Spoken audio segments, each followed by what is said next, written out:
You are listening to HOA Catastrophe. She loved theft accusations because they stuck fast. You are not going to slip past enforcement. Colleen Harper pointed at the Amazon locker screen and screamed that my access code meant I stole someone else's package.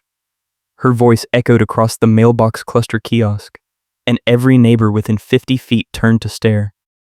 She held up a plastic badge, tapped it twice, and said, "I am speaking for the community." I had lived in Oak Harbor Community Association in Orlando, Florida, for 6 months. I'm a cable installer, and my work equipment sits in my garage, which meant I needed reliable access and zero drama. This was not zero drama. That morning, I had checked my phone and saw a delivery marked as delivered. I walked out to my porch and found nothing. No box, no mailer, no slip. I checked the bushes, the side gate, even the driveway. Nothing. I opened the delivery app and saw the locker code notification. Fine, I thought. Maybe the driver dropped it at the kiosk instead. I drove over to the cluster, punched in my code, and the locker door opened. Empty. I stood there staring at the empty locker when Colleen materialized beside me like she had been waiting. She wore a gray puffer vest over a polo shirt, a black visor, and carried a portable thermal printer slung over one shoulder. She looked at the open locker, then at me, then at her phone. "That is not your package," she said. I frowned. "What?" She tapped her phone screen. "You used a code for locker 12. That locker was assigned to Unit 47. You are Unit 32. I held up my phone, showing her the notification. "The app sent me this code. It is my package." She stepped closer, blocking the locker. "Your questions are harassment, so I can ignore facts. That is the rule. You need to step back and let me handle this." "I need to handle what? My own delivery?" She pulled out her portable thermal printer, loaded a slip of paper, and started typing on her phone. "I am issuing a notice. If you continue to disrupt enforcement, I will revoke your guest parking and visitor access." I looked around. 2 neighbors stood by their cars, watching. One older man held his mail and shook his head, but he did not say anything. Colleen tapped her badge again. "I am speaking for the community. You are lucky I am not harsher. I am not disrupting anything. I am picking up my own package." She finished printing and handed me a warm slip. It smelled like hot plastic. The text was short and vague, something about unauthorized access and a warning. I scanned it and felt my pulse climb. This is insane. I used the code the app gave me. That is not my concern. My concern is theft prevention. She glanced at the empty locker, then back at me. "If you have a dispute, you can file it with management. Until then, you need to leave." I left. I drove home, my hands tight on the wheel, my mind running through what just happened. I had never met Colleen Harper before that moment, but I knew her role. She was the security vendor point of contact for Oak Harbor. She handled camera access, gate codes, vendor coordination, and enforcement escalations. She was not technically on the HOA board, but she acted like she was. I called the delivery company that afternoon. The automated system said the package was delivered to the locker and retrieved. I asked for a supervisor. The supervisor said the code was valid, the locker was opened at the correct time, and the system logged it as complete. I asked if someone else could have taken it. The supervisor said no, because the code is single use and tied to my account. "So where is my package?" I asked. The supervisor paused. "If the locker was empty when you opened it, someone may have removed it before you arrived." "That does not make sense. The code only works once." The supervisor said she would escalate it. She gave me a case number and told me to wait 48 hours. I hung up and sat on my porch. My phone buzzed. It was a text from an unknown number. "This is Colleen Harper, HOA security vendor point of contact. Your complaint has been logged. Do not contact vendors directly regarding internal enforcement. All disputes must go through official channels." I stared at the text. I had not given her my number. I checked the HOA portal and saw that all resident contact info was visible to board liaisons. Great. The next morning, I walked out to my car and found a bright orange notice zip-tied to my driver's side mirror. It said my vehicle registration was under review and I needed to submit proof of insurance and a signed parking agreement by Friday or face towing. I ripped it off and checked my records. I had already submitted everything when I moved in. I took a photo of the notice and logged into the portal to check my file. The page loaded and my parking documents were gone. The folder was empty. I called the management office. A woman named Paula answered. I explained the situation and asked why my documents were missing. She put me on hold, came back, and said, I see a note here that says your file is under review due to a compliance flag. What compliance flag?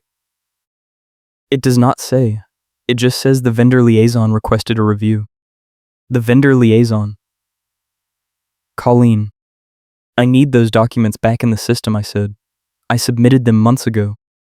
Paula hesitated. If the liaison flagged it, I cannot override that. You will need to resubmit. I already submitted them once. Then you will need to submit them again. I hung up and spent the next hour digging through my email archives. I found the original submission confirmation, printed it, scanned my insurance card, and uploaded everything again. I checked the portal. The files appeared. I took screenshots of the upload timestamps. That afternoon, I went to the mailbox cluster to grab my mail. Colleen was there, standing near the kiosk with a clipboard and a clear sleeve. She saw me and walked over. We need to talk, she said. About what? About your pattern of behavior. She held up the clipboard. I have been tracking incidents. You accessed the wrong locker. You filed a complaint without following protocol. You contacted a vendor directly. And now you are disputing a parking notice. I complied with the parking notice. I resubmitted everything this morning. She shook her head. That is not the point. The point is you are creating a pattern of resistance.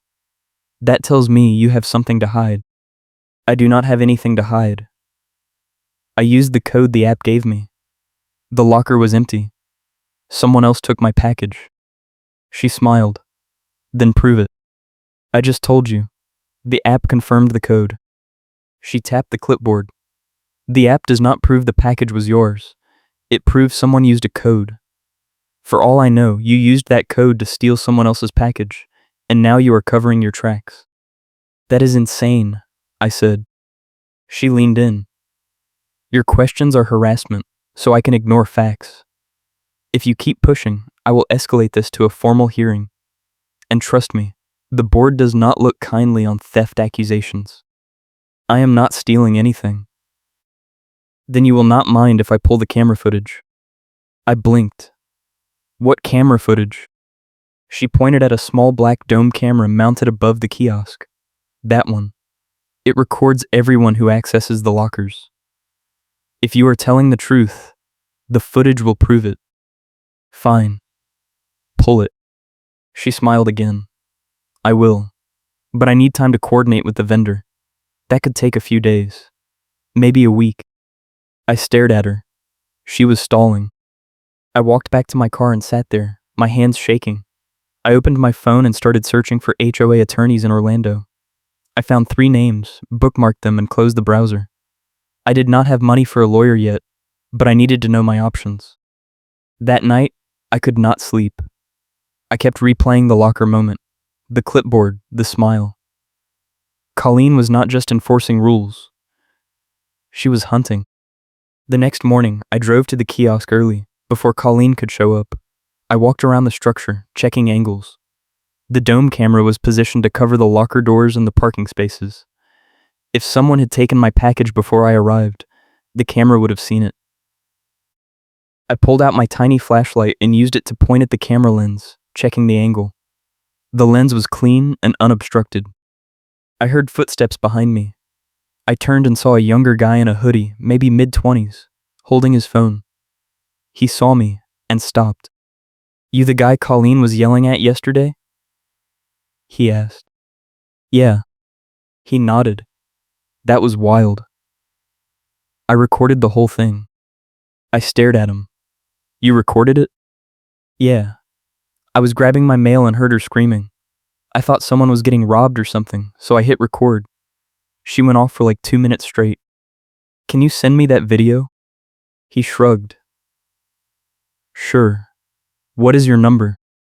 I gave it to him. He tapped his screen, and a few seconds later my phone buzzed. I opened the video. It showed Colleen pointing at the locker screen, yelling about unauthorized access and theft, while I stood there holding my phone. The audio was clear. Her voice was loud and sharp. The timestamp was visible in the corner of his screen, but the strip was too small to read in the video frame. Thanks, I said. No problem. She has been weird lately.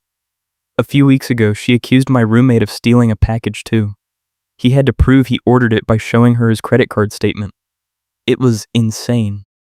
Did he get his package back? No. She said it was already disposed of. I felt a chill. Disposed of. The guy left, and I stood there replaying the video. I needed more. I needed the kiosk camera footage, and I needed it before Colleen could bury it. I called the management office again. Paula answered. Hi, this is Unit 32 again. I need to request the kiosk camera footage from Tuesday morning. Paula sighed. You will need to submit a formal request in writing. How long does that take? It depends. If the vendor liaison approves it, maybe a week. And if she does not approve it, then we cannot release it. I thanked her and hung up. I opened the HOA governing documents on the portal and searched for camera access policies. I found a section that said residents could request footage if it pertained to a personal security or theft incident. It required a written request and board approval. The vendor liaison could delay or deny the request if it interfered with an ongoing investigation. Colleen was blocking me at every turn. I decided to try another angle. I drove to the delivery company regional office and asked to speak to a supervisor in person. The front desk clerk said I needed an appointment. I explained the situation. She picked up a phone, spoke quietly, and then told me to wait. 10 minutes later, a woman in a polo shirt with a name badge came out. She introduced herself as the regional operations manager. I showed her my case number and explained that my package was marked delivered to a locker, but was not there when I arrived. Do you have proof you accessed the locker? She asked. I showed her the app notification with the code and the timestamp. She typed on her tablet. The code was used at 10:42 a.m. The locker was opened and closed. The system logged it as retrieved. Right. But I did not retrieve anything. The locker was empty. She frowned. That is unusual. If the locker was accessed before you arrived, we would see a second code. But I only see one access event. So someone took it before the code was generated? She shook her head. That does not make sense either. The code is tied to the delivery scan. The driver scans the package, places it in the locker, and the system generates the code and sends it to you.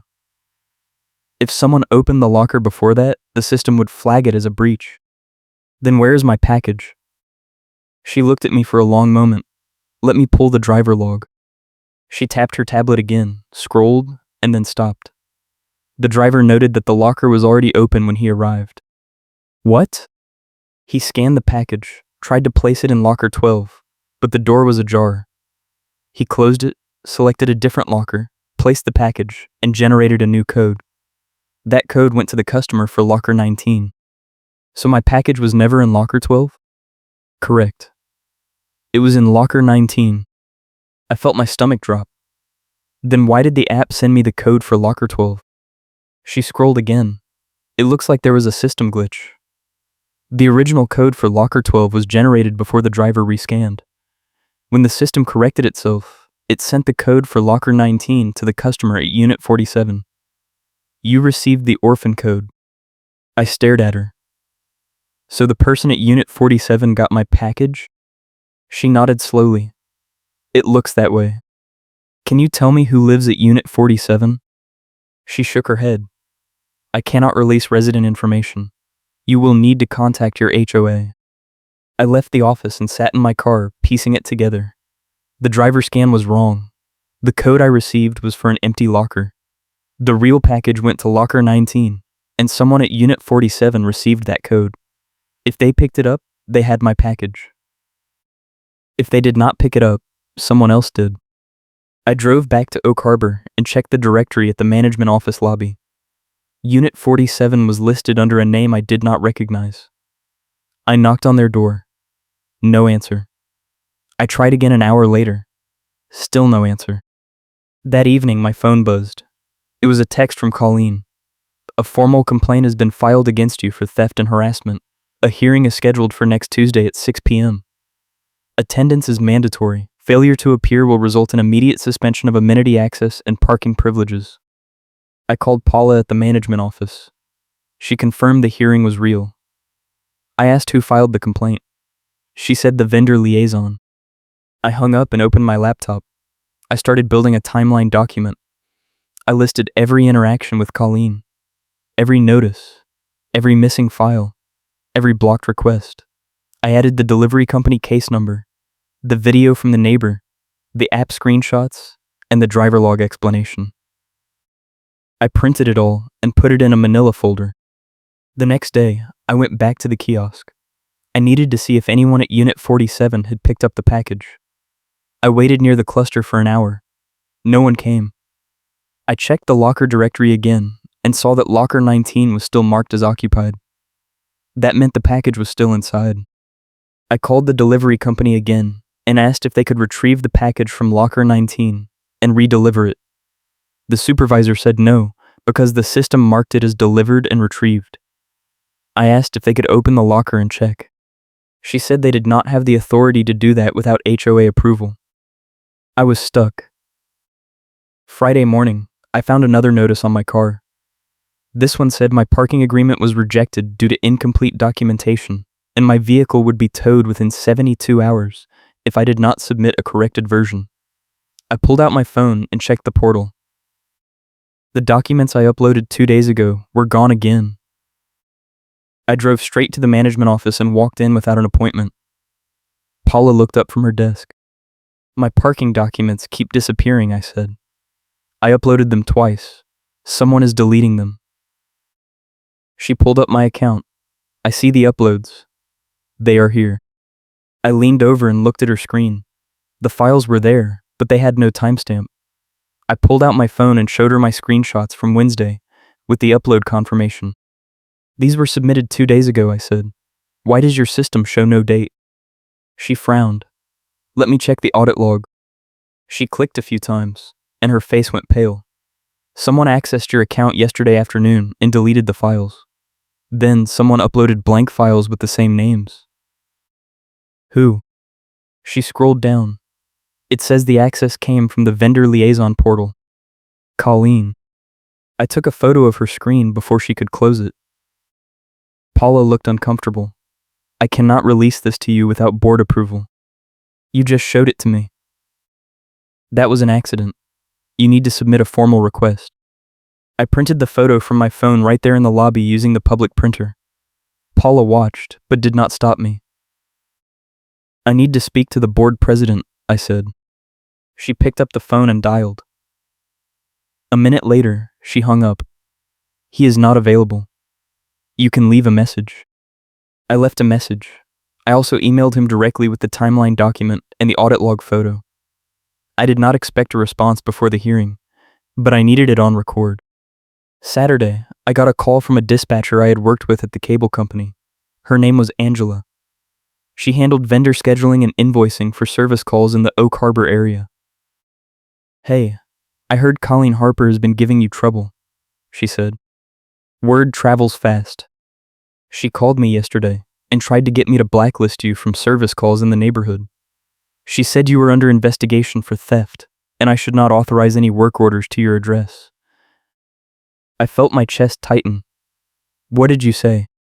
I told her I do not take orders from HOA liaisons. I need documentation.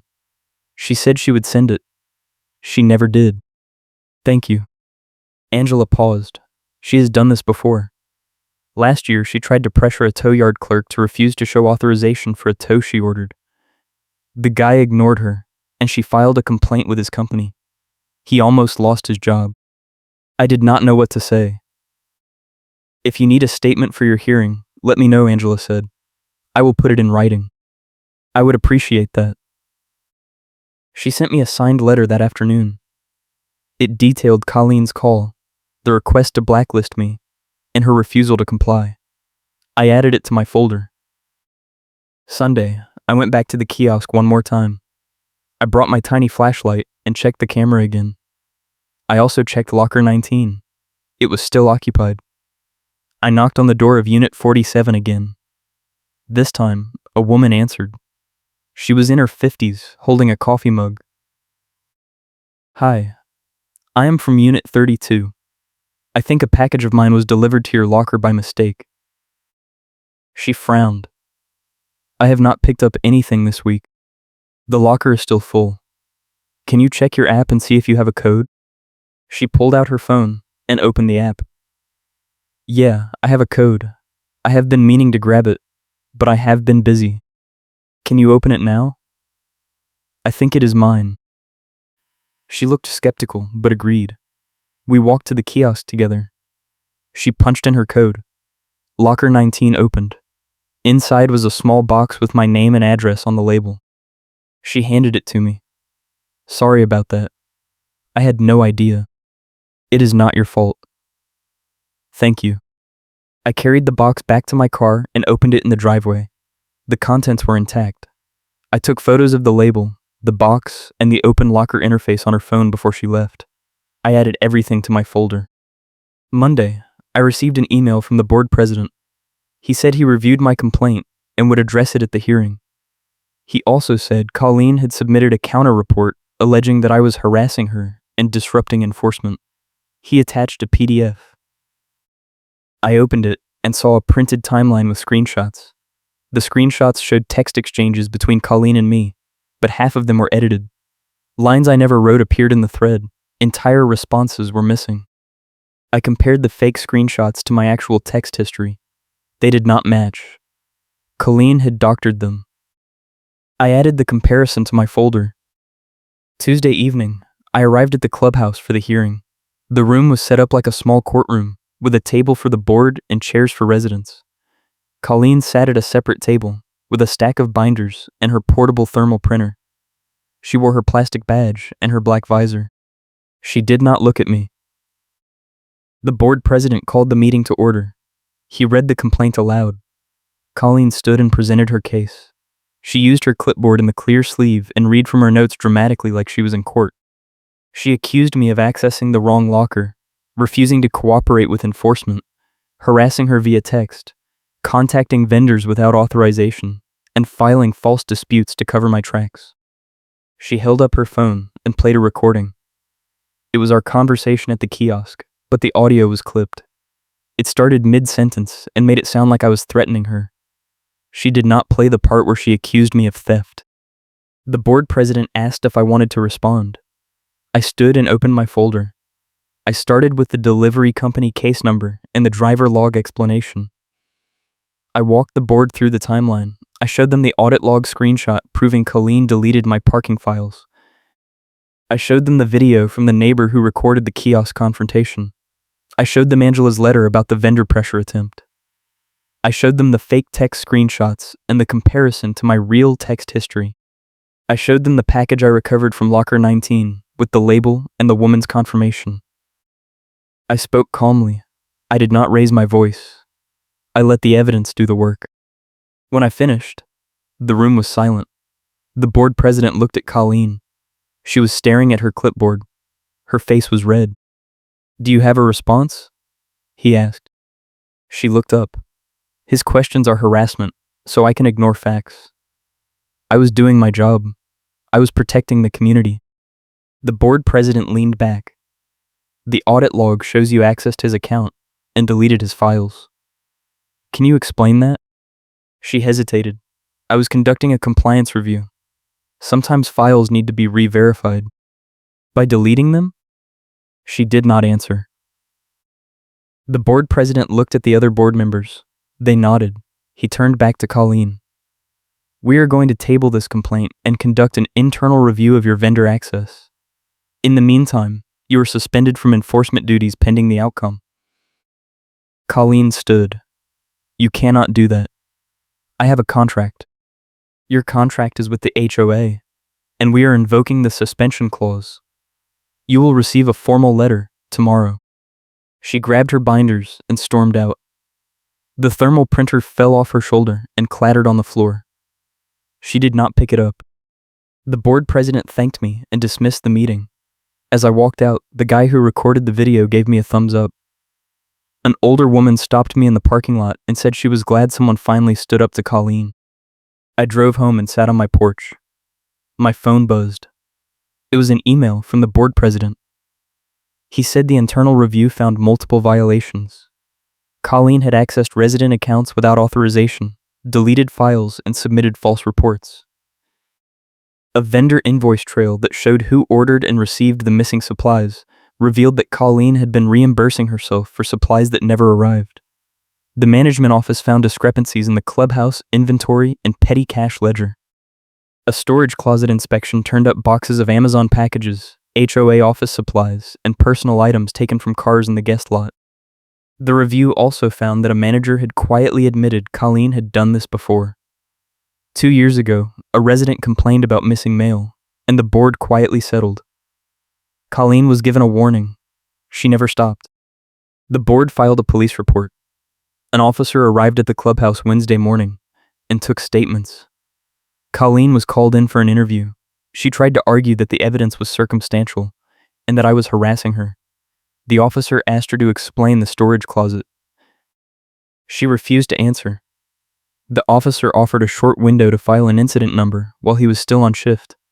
I filed one for the false accusations and the deleted files. The officer issued an incident number and told me I could use it for a civil claim if I wanted. Thursday, the board sent an email to all residents. It said management would take over enforcement decisions and remove her discretion. Colleen Harper was no longer authorized to issue notices, access resident accounts, or coordinate with vendors. All enforcement would go through the management office with board oversight. Karen lost the ability to issue instant notices. Friday, I received a check in the mail. It was a reimbursement for the towing notice fees and the duplicate parking document submissions. The board also reimbursed me for the package that was never recovered, even though I found it myself. Saturday, I was at the kiosk grabbing mail when I saw a bright orange notice zip-tied to Colleen's car. It said her vehicle registration was under review and she needed to submit proof of insurance and a signed parking agreement by Monday or face towing. The notice was printed on the same thermal paper she used to print mine. I checked the corner of the notice. It had a date stamp. The date was 2 days before the board suspended her. She had printed the notice in advance, planning to hit me again after the hearing. She had signed it herself and dated it. Karen insisted on a deadline, and her own printed date contradicted her. I took a photo and sent it to the board president with a note. He replied within an hour. We found that notice in her desk. She had a whole stack of pre-signed blanks. We are adding it to the report. The police report was filed. Colleen was charged with theft and fraud. The HOA terminated her contract. The rumor died in real time as people watched the proof spread through the neighborhood email chain and the clubhouse bulletin board. I never saw Colleen again after that. The board hired a new security coordinator who actually coordinated instead of interrogated. The kiosk camera footage policy was updated so residents could request it directly without vendor approval. The audit log access was restricted to board only. I still live in Oak Harbor. I still install cable. I still check my porch when deliveries arrive. But now, when I walk to the mailbox cluster, no one is waiting to scream at me. I hope you have a great day.